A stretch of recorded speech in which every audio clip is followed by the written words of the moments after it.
இப்போ இந்த பழனிக்கு போனால் எல்லாரும் என்ன விரும்புகிறாங்கன்னா ராஜ அலங்காரத்தை தான் பார்க்கணும், ஆண்டி குளத்தை நம்ம பார்க்கக்கூடாது, பார்த்தா நம்ம ஆண்டி ஆயிடுவோம் அப்படிங்கிற ஒரு நினைப்பு இருக்குது. இது சரியாயா? கண்டிப்பாக தவறு. ஒரு கோயில்லையும் ஒரு விஸ்வரூப தரிசனம் இருக்கும். விஸ்வரூபம்னா என்ன?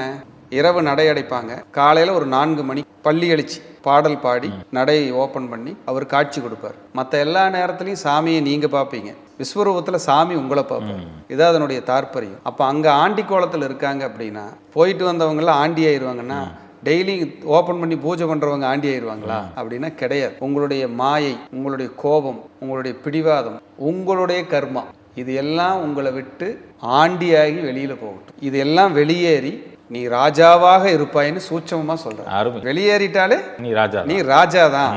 அதுக்கான முருகனாத்தான் நான் இங்கே உட்கார்ந்துருக்கேன், மேற்கு பார்த்து அமர்ந்திருக்கிறேன். அது சனித்துக்கு. நீ என்னை பாரு, தொழில் நல்லா இருக்கும், ஆயுள் ஆரோக்கியமாக இருப்ப, சிறப்பாக வாழ்வாய் அப்படின்னு சொல்கிறாரு.